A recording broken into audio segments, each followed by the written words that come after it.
Malachi Martin, prêtre jésuite et écrivain prolifique, a consacré une grande partie de sa vie à étudier et à dénoncer les menaces internes et externes qui pèsent sur l'Église catholique. Ses analyses et prédictions étaient souvent controversées, mais aussi profondément réfléchies et fondées sur une compréhension approfondie des dynamiques ecclésiastiques. Aujourd'hui, cependant, je souhaite partager un avertissement encore plus prophétique de sa part. Cet avertissement concerne ce qui arriverait à l'Église si les laïcs, les évêques et les prêtres en venaient à croire que l'occupant du trône de Pierre n'était pas un pontife valablement élu, mais plutôt un antipape.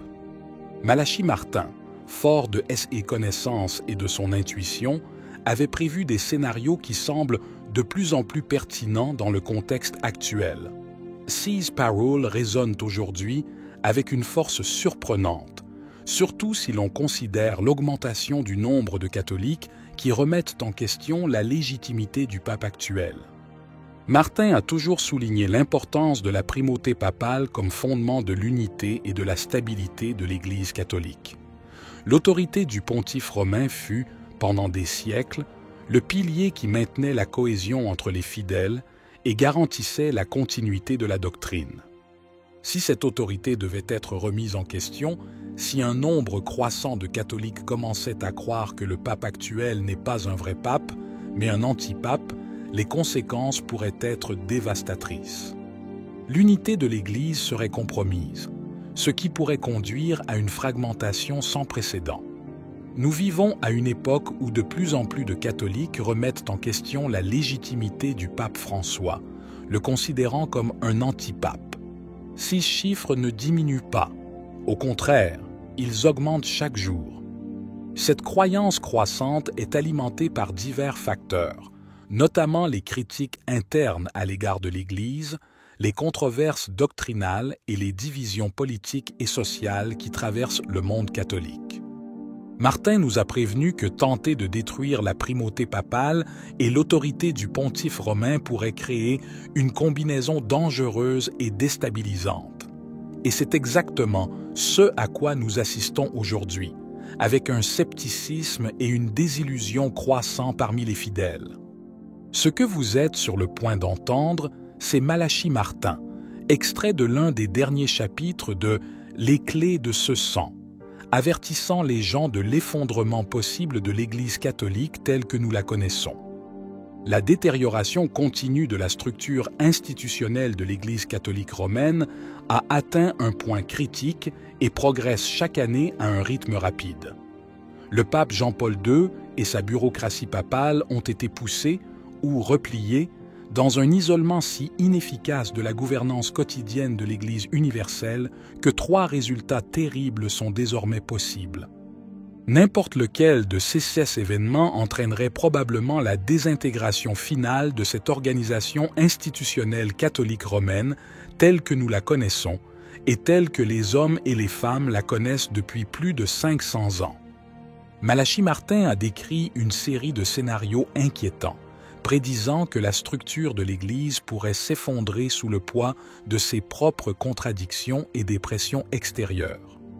La première issue possible concerne une croyance croissante parmi les fidèles selon laquelle le pape n'a pas été valablement élu. Cette croyance pourrait rapidement transformer la lente détérioration de l'organisation en un effondrement soudain et complet. L'Église, déjà fragmentée par les schismes et les hérésies, deviendrait une entité sans tête, une machine complexe explosant dans toutes les directions en fragments. La deuxième issue possible concerne le séas, dans lequel un nombre important de membres du clergé et de laïcs catholiques seraient convaincus que l'occupant du trône de Pierre est un hérétique. Si un pape était considéré comme hérétique, son autorité serait immédiatement remise en question, entraînant une crise de la foi parmi les fidèles et une fragmentation de l'unité ecclésiastique. L'absence d'une voix faisant autorité au sein de la structure de l'Église qui pourrait officiellement affirmer ou nier l'hérésie du pape aggraverait encore la situation.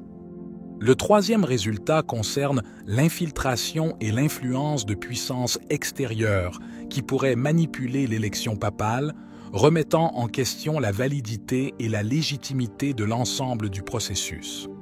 Ce scénario pourrait conduire à une nouvelle perte de confiance dans la hiérarchie ecclésiastique et dans sa capacité à se gouverner elle-même, alimentant encore davantage les divisions internes et la désintégration de l'Église.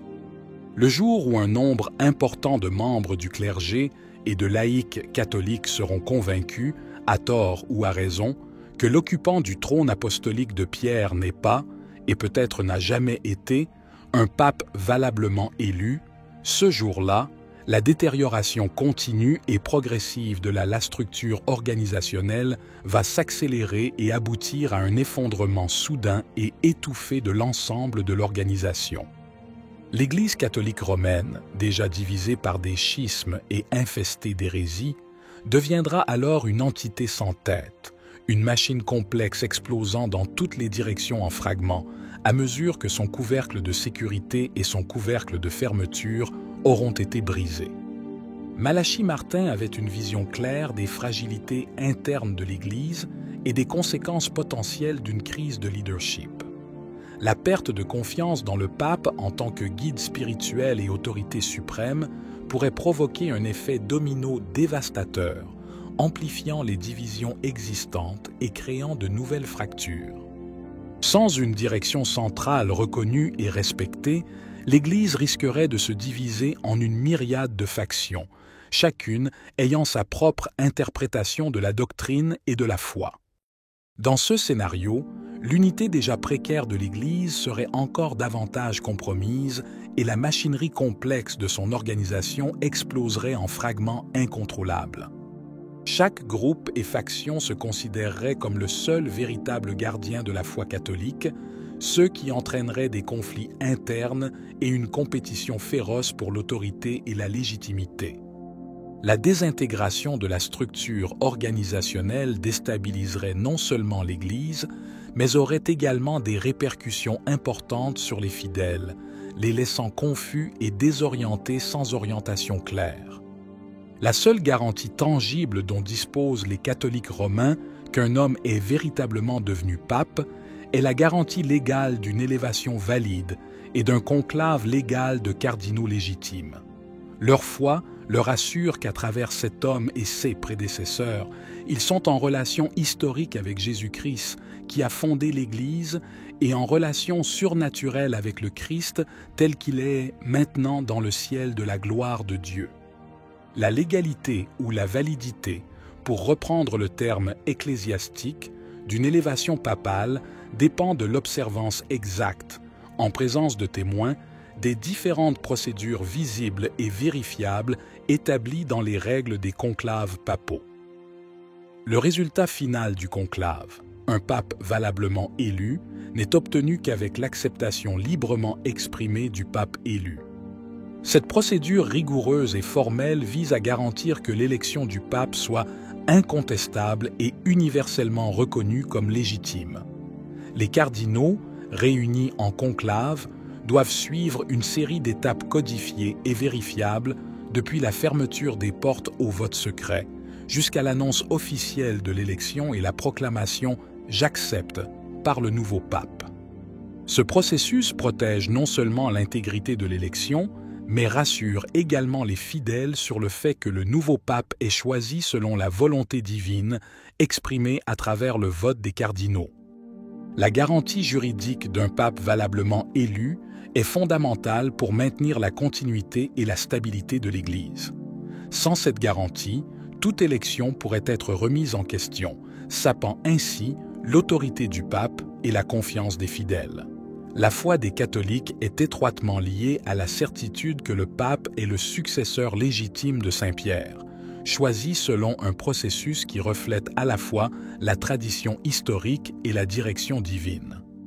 Malachie Martin souligne que la validité de l'élection papale dépend du respect scrupuleux des règles du conclave, ce qui signifie que toute déviation ou irrégularité pourrait compromettre l'ensemble du processus.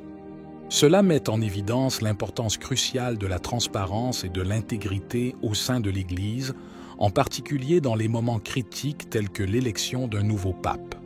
La stabilité de l'Église et la foi de ses membres dépendent de la confiance que ce processus est mené de manière juste et conformément aux traditions établies. Qu'en penses-tu? Croyez-vous que l'Église soit réellement confrontée à une crise de cette ampleur? Et quelles pourraient être les solutions pour éviter un tel effondrement? Laissez vos commentaires et partagez vos réflexions.